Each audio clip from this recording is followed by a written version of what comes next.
오늘 우리에게 주시는 하나님 말씀은 신약성경 마태복음 10장 5절부터 15절까지 말씀입니다.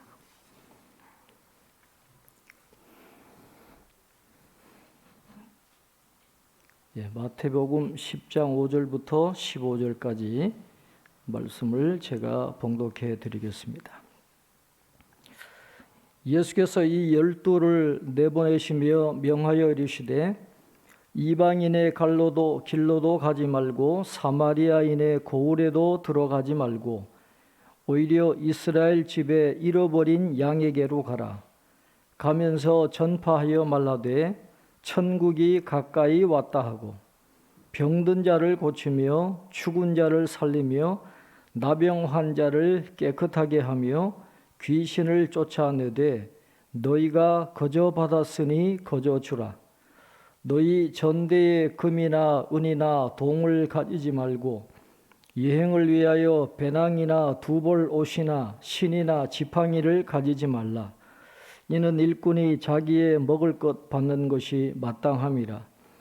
어떤 성이나 마을에 들어가든지 그 중에 합당한 자를 찾아내어 너희가 떠나기까지 거기서 머물라. 또 그 집에 들어가면서 평안하기를 빌라. 그 집이 이에 합당하면 너희 빈 평안이 거기 임할 것이요 만일 합당하지 아니하면 그 평안이 너희에게 돌아올 것이니라. 누구든지 너희를 영접하지도 아니하고 너희 말을 듣지도 아니하거든 그 집이나 성에서 나가 너희 발에 먼지를 떨어버리라. 내가 진실로 너희에게 이르노니 심판 날에 소돔과 고모라 땅이 그 성보다 견디기 쉬우리라. 아멘. 교회 소식 주보를 참조해 주시기를 바랍니다. 환우들 위해서 계속 기도해 주시고 소식 들으신 분도 계실 텐데 정혜숙 권사님이 눈길에 넘어져 가지고 등에 부상을 입으셨다 그래요. 다행히 세브란스 병원에 갔더니 수술은 안 해도 되니까 병원에서 해줄 게 없대요. 뼈는 해줄 게 없으니까 진통제 드시고 한 2주 동안 그냥 가만 누워 계시라고. 그래서 지금 회복 중에 있습니다. 통증이 굉장히 심하다 그러는데 여러분 잘 회복할 수 있도록 여러분 기도해 주시고, 넘어지는 거는 참 위험한 것 같아요. 특별히 우리 어르신들이나 또 골다공증 있는 분들은 넘어지니까 손을 그냥 살짝 짚었는데도 이 뼈가 다, 손목 뼈가 다 부러지더라고요. 그래서 특별히 우리 여자 성도님들 골다공증 있는 분들은 넘어지지 않도록, 또 어르신들 어디에서든지 넘어지지 않도록 늘 세심하게 신경을 써주시기를 바랍니다.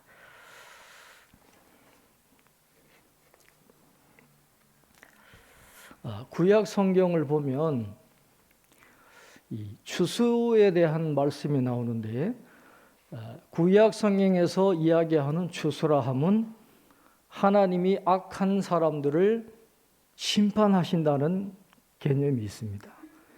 구약 성경에서 하나님이 추수한다는 것은 악한 자들을 멸하시는 심판에 초점이 있다고 하면, 오늘 마태복음 10장에 나오는 이 추수라 하는 개념은 복음을 선포한다라는 그런 의미가 있어요. 제자들이 복음을 전하는 이 행동이 곧 추수하는 것이고, 추수할 일꾼들이 바로 예수님의 제자들이다, 그렇게 설명을 하고 있습니다. 오늘 예수님께서 12 제자를 파송을 하시면서 그들에게 말씀하시는 그 전도의 내용이나 전도의 대상이나 전도의 행동 원칙, 이런 것들을 오늘 말씀을 통해서 우리에게 가르쳐 주고 있는데, 이걸 보편적으로 적용하기가 좀 어렵고, 예수님 당시에, 그 당시에 갈릴리 지역에 한해서 예수님이 이 말씀을 하신다라는 것을 염두에 두고 우리가 이 말씀을 접근을 하는 게 좋겠습니다. 오늘 이 예수님의 이 전도에 대한 명령은 상당히 제한적이에요. 보편적인 것이 아니고 상당히 그 시대에 맞는, 지역에 맞는 거기에 제한된 명령이다 하는 것을 우리가 볼 수가 있습니다. 5절 6절에 보시면 우리 5절 6절 같이 읽겠습니다. 예수께서 이 12를 내보내시며 명하여 이르시되 이방인의 길로도 가지 말고 사마리아인의 고을에도 들어가지 말고 오히려 이스라엘 집에 잃어버린 양에게로 가라. 아멘. 이방인의 길로도 가지 말고 사마리아인의 고을에도 가지 말고 이스라엘 집에 잃어버린 양에게로 가라. 이 전도의 대상을 제한적으로 이야기하십니다. 그렇다고 해서 예수님께서 이방인에게는 선교하지 마라, 그런 의미는 아니죠. 마태복음도 분명히 이방인에 대한 관심이 많아요. 그래서 이방인에 대한 관심도 있지만은 그러나 가장 시급하고 긴급한 것은 유대인들부터 구원하는 것이 하나님의 관심사라는 것을 마태는 강조를 하고 있습니다. 이사야 선지자라든지 예레미야 선지자라든지 에스겔 선지자들은 이스라엘을 하나님의 잃어버린 양으로 표현합니다. 하나님은 이스라엘 백성들을 내 자식처럼, 내 양처럼 소중히 생각하시는데 이 이스라엘 백성들이 하나님을 떠나니까 하나님이 마음이 아프신 거예요. 잃어버린 양을 찾으시려고 하는 그 하나님의 마음이, 그 열정과 관심이 이제 예수님과 이 제자들을 통해서 이제 성취되고 있는 것으로 마태는 이야기를 하고 있는 것입니다. 나중에 이방 선교는 이제 오순절 마가의 다락방 사건 이후에 사도행전에서 이제 이루어질 것이니까 예수님은 긴급하게 지금 유대인들을 구원해야 된다라는 그런 취지로 오늘 이 말씀을 하고 있는 것입니다. 아까도 말씀드렸지만 이 12 제자들이 선교하는 곳은 갈릴리 지역이에요. 다른 지역이 아니라 갈릴리 지역입니다. 예수님도 하나님의 나라의 도래를 가장 먼저 선포하신 지역이 바로 이 갈릴리 지역이에요. 마가복음 1장 14절에 보면 예수께서 갈릴리에 오셔서 하나님의 복음을 전파하셨다, 그렇게 말씀을 하고 있습니다. 예수님은 스불론과 납달리의 북쪽 지역에서 사역을 시작을 했습니다. 예루살렘에서 굉장히 먼 곳이죠. 이스라엘 북쪽 시리아에 가까운 그 스불론과 납달리 지역에 있는 그 갈릴리에서 복음을 먼저 하나님의 나라에 대해서 말씀을 선포하신 것입니다. 왜 예수님은 예루살렘이 아니라 저 북방에 있는 갈릴리 지역에서 하나님 나라의 도래에 대한 말씀을 선포하셨을까요? 마태는 이것이 바로 이사야 선지자의 말씀이 성취되기 위함이다, 그렇게 보는 거예요. 이사야 9장 1절에 보면 전에 고통받던 자들에게는 흑암이 없으리로다. 여호와께서 스불론 땅과 납달리 땅이 멸시를 당하게 하셨더니 후에는 해변 길과 요단 저쪽 이방의 갈릴리를 영화롭게 하셨느니라 그랬습니다. 이 말씀이 이루어진 거예요. 이사야 선지자의 이 예언이 예수님을 통해서 이루어져서 예루살렘에서부터 하나님 나라 도래에 대한 말씀이 선포된 게 아니라 저 이방의 갈릴리에서부터 복음이 선포된 것으로 말씀을 기록을 하고 있습니다. 이 이방의 갈릴리 지역, 예루살렘에서 멀리 떨어진 곳이라 외침이 가장 심했습니다. 고통을 많이 당했어요. 그리고 혼혈이 많이 생길 수밖에 없죠. 침략을 당하니까 혈통이 많이 섞이게 되는 거예요. 그래서 예루살렘 사람들은 그쪽 이방의 갈릴리 사람들을 탐탁지 않게 여겼어요. 종교적인 면에서나 인종적인 면에서 자신들보다 열등한 곳으로, 어두운 곳으로 폄훼하고 갈릴리 지역 사람들을 조롱하고 그런 시대에 예수님은 예루살렘이 아니라 바로 그 이방의 갈릴리, 흑암 중에 고통당하는 그 사람들에게 먼저 이 복음을 전하셨다 하는 것을 말씀을 통해서 우리가 알 수가 있는 거예요. 세상 사람들이 주목하지 않아도 하나님은 가난하고 연약하고 고통당하는 그분들을 주목하시고 그들에게 관심이 많고 그들에게 사랑을 베풀어 주시는 그런 모습을 성경은 우리에게 가르쳐 주고 있습니다. 그래서 예수님의 첫 번째 관심은 이스라엘의 잃어버린 양입니다. 그래서 갈릴리 지역을 다니면서 전도하라, 이제 전도의 대상을 이제 지정해 주고 계시는 것이죠. 그래서 전도의 대상을 전해 주면서 그들이 선포할 내용이 무엇인지에 대해서 그들이 가서 뭘 해야 될지를 오늘 말씀을 통해서 가르쳐 주고 계십니다. 오늘 7절에 보시면 가면서 전파하여 말하되 천국이 가까이 왔다 하고 그랬어요. 제자들이 갈릴리 전 지역을 다니면서 해야 될 것은 천국에 대해서 선포하는 것입니다. 예수님의 공생의 첫 메시지가 회개하라, 하늘나라가 가까이 왔다는 거잖아요. 바로 그 메시지를 전하라 그렇게 말씀을 합니다. 하늘나라에 대한 이 복음, 예수님이 말씀하시는 그 복음은 구약과 연결해서 볼 때 그 풍부한 의미를 우리가 이해를 할 수 있습니다. 복음이란 뭘까? 우리가 늘 복음이라고 이야기하지만 성경이 이야기하는 복음의 그 핵심적인 의미가 뭔가를 우리가 이해할 필요가 있습니다. 구약 성경에서 보면 이 복음, 좋은 소식은 하나님의 통치, 하나님의 다스림과 연결이 되어 있습니다. 이사야 52장 7절 아주 귀한 말씀이죠. 이사야 52장 7절에 보면 좋은 소식을 전하며 평화를 공포하며 복된 좋은 소식을 가져오며 구원을 공포하며 시온을 향하여 이르기를 내 하나님이 통치하신다 하는 자의 산을 넘는 발이 어찌 그리 아름다운가 그랬어요.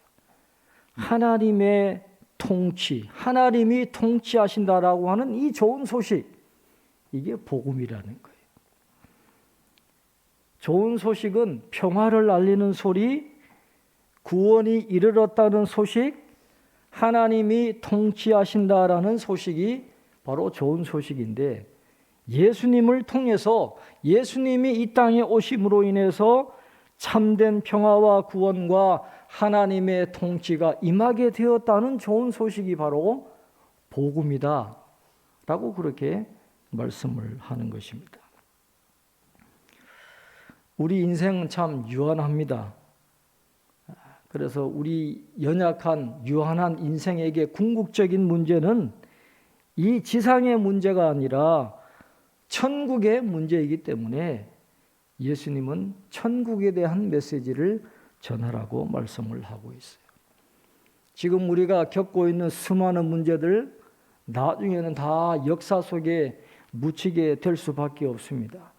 지금 심각한 문제도 나중에는 아무것도 아닌 것으로 그렇게 될 수밖에 없는데 그래서 예수님이 인간들에게 선포하시는 복음의 내용은 천국에 대한 것입니다. 영원에 이르는 진리와 구원을 선포하는 것이 무엇보다도 중요하기 때문에 다른 것 전하는 게 아닙니다. 천국을 전하는 것, 하늘나라에 대한 하나님이 다스리신다 하는 이 천국 복음을 전하는 것이 가장 시급한 것임을 오늘 예수님이 가르쳐 주고 계십니다. 천국은, 복음은 하나님의 통치입니다. 하나님의 다스림이 임하게 되면 어떤 일이 일어날까요? 오늘 8절 우리가 한번 같이 읽겠습니다. 8절입니다.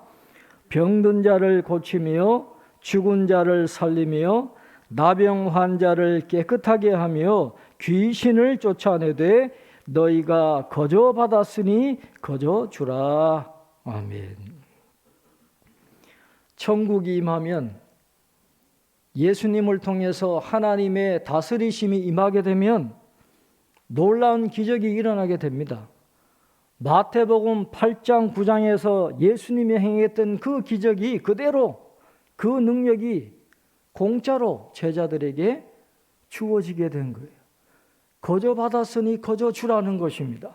돈으로 살 수 있는 게 아니에요. 병자를 고치고 귀신을 쫓아내고 나병 환자를 깨끗하게 하는 이 능력은 억만금을 주고도 살 수 없는, 하나님의 은혜로 거저 주어지는 예수님의 그 능력이 제자들에게 거저 주어져서 하나님의 다스리심이 임하게 되면 병든 자가 살아나게 되고 죽은 자가 살아나고 고침을 받고 귀신이 쫓겨나가는 그런 역사가 일어나게 된다라고 예수님은 말씀을 하고 있습니다. 그래서 제자들 보내시면서 예수님이 두 가지 이야기 하시잖아요. 첫째는 천국을 전파하는 거예요.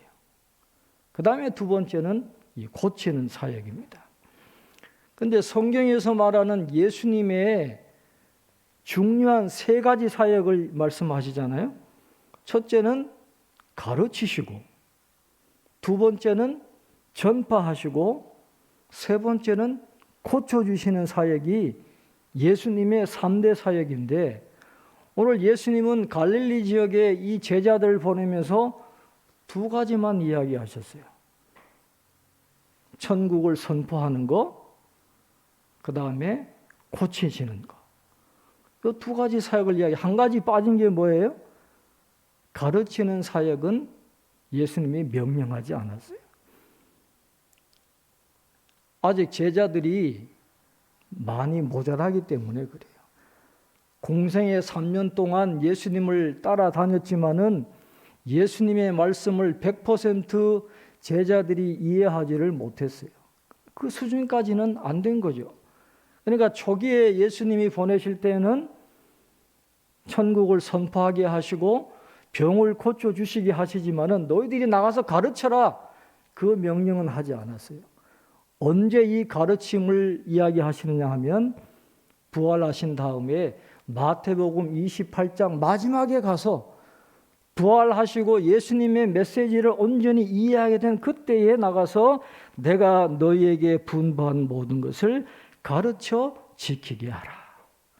가르치는 것은 나중이에요. 아직 제자들이 모자라기 때문에, 그 정도 수준에 이르지 못했기 때문에 그들이 할 수 있는 천국을 선포하게 하시고 병든 자를 고치게 하시고 귀신을 쫓아내게 하시는 거기까지는 지금도 할 수 있으니까 그 능력을 주셔가지고 이제 갈릴리 지역을 다니면서 천국을 선포하고 병자를 살리는 그 일을 이제 제자들에게 하게 하시는 것입니다. 자, 이제 제자들이 가서 전해야 될 사람들은 이스라엘 사람들이죠. 유대인들입니다. 그 다음에 그들에게 전할 메시지는 천국이고 병을 고치는 전도 사역을 하는데, 그 전도 사역을 하면서 이 제자들이 지켜야 될 행동 원칙에 대해서 이제 예수님이 말씀을 하고 있습니다. 행동 지침을 주셨어요. 자, 9절부터 우리 11절까지 함께 읽겠습니다. 9절부터 11절입니다. 너희 전대에 금이나 은이나 동을 가지지 말고 여행을 위하여 배낭이나 두벌 옷이나 신이나 지팡이를 가지지 말라. 이는 일꾼이 자기의 먹을 것 받는 것이 마땅함이라. 어떤 성이나 마을에 들어가든지 그 중에 합당한 자를 찾아내어 너희가 떠나기까지 거기서 머물라. 아멘. 사람이 움직이게 되면 경비가 필요할 거 아니에요? 잠도 자야 되고 먹어야 되고 뭐 여행도 하고 갈아타고 하려면 돈이 있어야 되는데 그런 거 갖지 말라는 거예요. 여분도 준비할 필요가 없다는 겁니다. 이 앞에 나오는 말씀, 산상수훈 이 말씀에서 강조하는 것은 공중의 새도 하나님이 먹이시고 들의 백합화도 하나님이 다 입히시는데 그들보다 귀한 너희일까 보냐. 하나님의 나라에 대한 그 복음을 전하러 나가는 제자들을 하나님이 그냥 내버려 두시겠냐는 거예요. 걱정하지 말라. 하나님이 합당한 자를 예비해 두실 것이니까 그 사람들을 찾아가기만 하면 되는 거예요. 하나님이 다 마련해 두셨으니까 그 합당한 자를 찾으면 그 사람들이 모든 걸 다 해줄 테니 준비하지 말고 믿음을 갖고 나아가라. 그렇게 말씀을 하고 있는 것입니다. 이 합당한 사람이라는 원래 뜻은 헌신된 사람이다. 그런 뜻이에요. 하나님의 일하기 위해서 헌신된 사람. 제자들은 모르지만 하나님이 다 예비해 놓으신 거예요. 자기의 재물을 아까워하지 않고 아낌없이 제자들을 섬기는 데 사용할 수 있는 그런 헌신된 사람을 예수님이 준비해 놓으시겠다는 거죠. 여러분 사도행전에 보면 루디아의 집이 나오죠. 데살로니가의 야손의 집이 나오죠. 고린도의 가이오의 집이 나옵니다. 그 위대한 사도 바울도 혼자 하는 게 아니에요. 하나님은 반드시 동력자들을 붙여주십니다. 왜냐하면 사람은 육체를 갖고 있기 때문에 영적으로도 강건해야 되지만 육체적으로도 강건해야 돼요. 잘 먹어야 되고 잘 쉬어야 하나님의 일을 하는 것이지 이런 것들이 뒷받침되지 않으면 하나님의 일을 할 수가 없는 거예요. 그래서 하나님께서는 동력자들을 붙여주셔서 사도 바울이 전도하게 하시고 제자들이 이 전도의 일을 감당할 수 있도록 합당한 사람, 헌신된 사람들을 붙여주셔가지고 영적으로도 위로받고 육체적으로도 위로받으면서 하나님의 일을 할 수 있도록 하나님이 다 예비해 주신다. 그렇게 말씀을 합니다. 그렇다고 이 말씀이 그냥 아무 집이나 들어가서 신세를 지고 네 마음대로 해라 그런 뜻이 아니에요. 제가 장신대에 다닐 때 사모아라는 나라가 있잖아요. 사모아에서 목회자 2사람이 장신대에 유학을 왔어요. 한 80년대 후반이죠. 두 분이 이제 석사 학위를 받으려고 한국에 와서 장신대에서 공부를 하고 있는데 사모아라는 나라는 아마 기독교 국가인 것 같아요. 그래서 이 교육자의 위상이 굉장히 높다 그러더라고요. 그 정치 최고 지도자가 우리나라 대통령 초대로 왔을 때 이 두 분이 초대받아 가는 거 보면 거기에서 목회자의 위상이 굉장히 높은 것 같아요.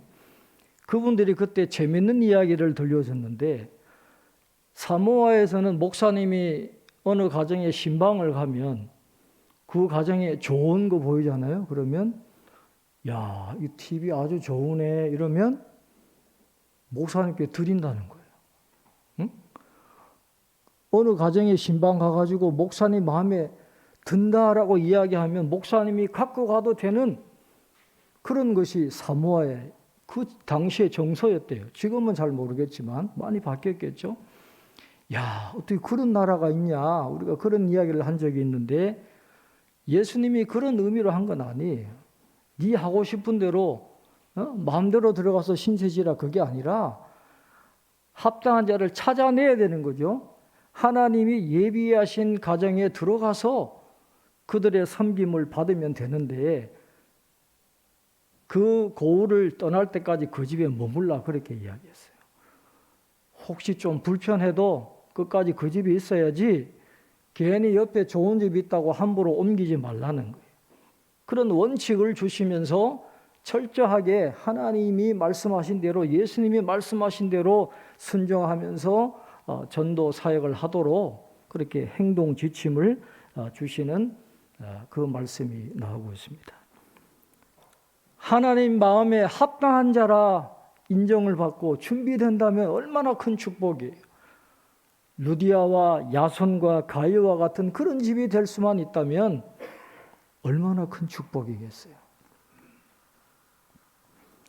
하나님이 그런 합당한 자들을 반드시 예비해 두실 거니까 걱정하지 말고 가라는 거죠.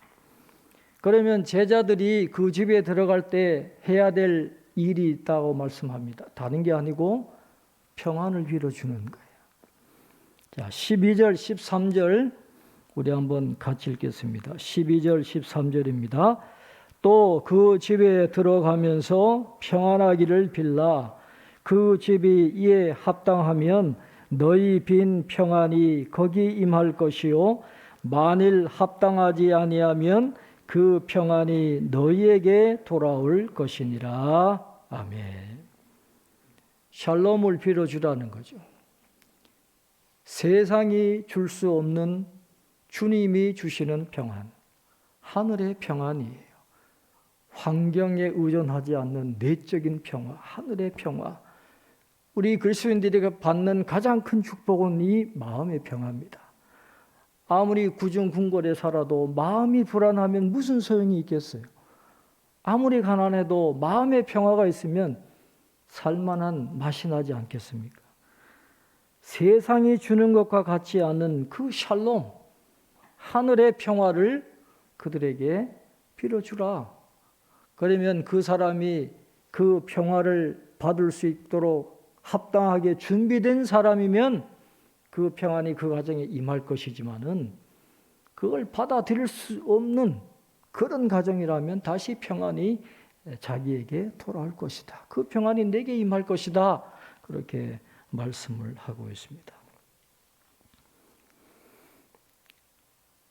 하나님의 평안이 머물 수 있는 자리를 우리는 늘 준비를 해야 돼요. 하나님의 평안이 머물 수 있는 자리. 교만해서는 안 되고 겸손하게 회개할 줄 아는 그런 믿음의 공간을 준비할 때에 우리에게 하나님의 평안이 임하게 되는 것입니다.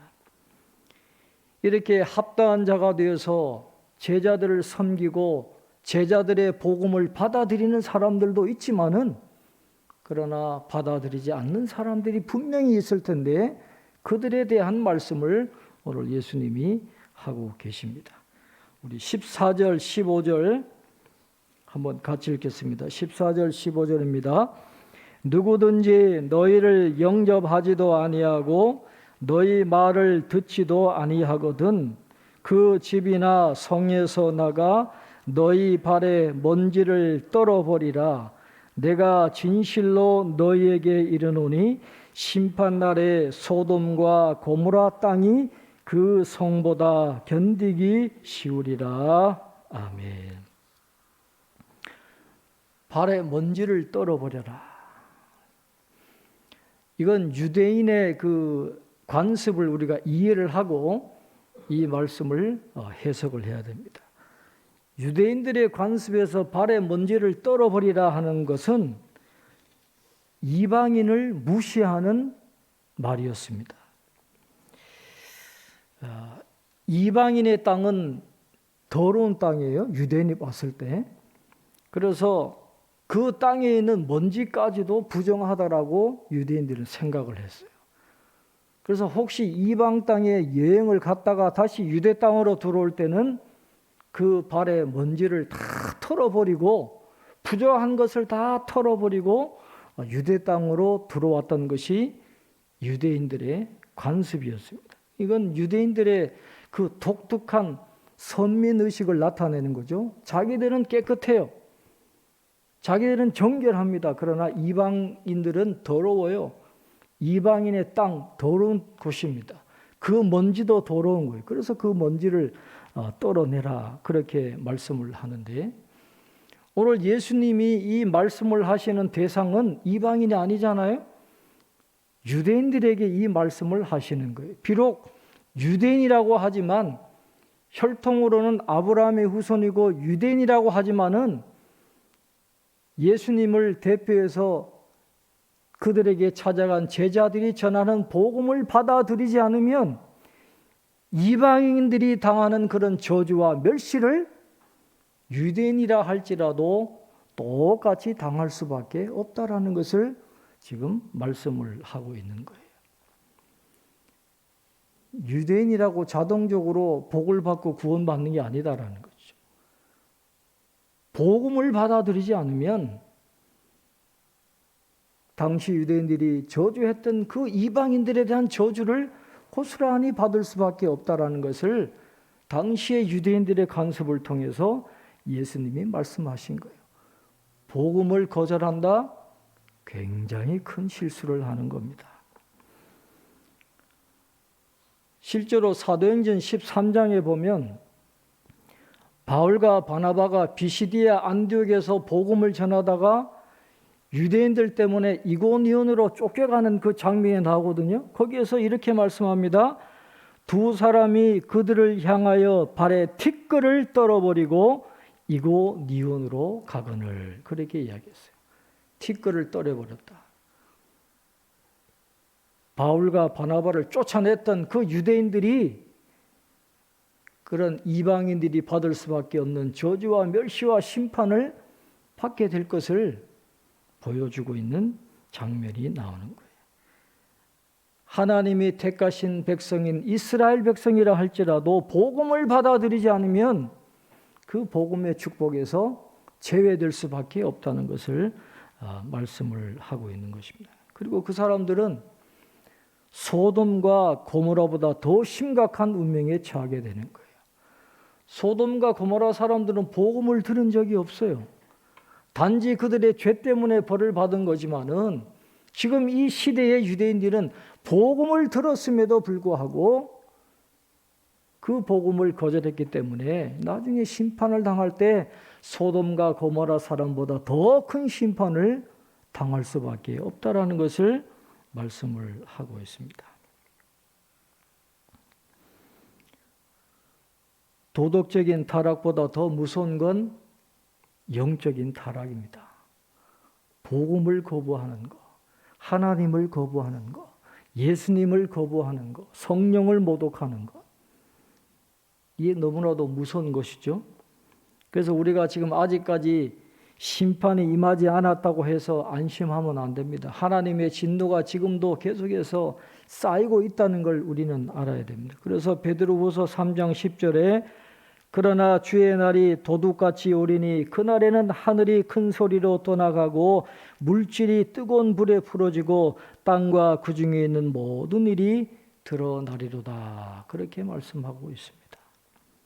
하나님의 심판은 예고 없이 도둑같이 온다는 거예요. 그러므로 성경은 우리에게 늘 말씀합니다.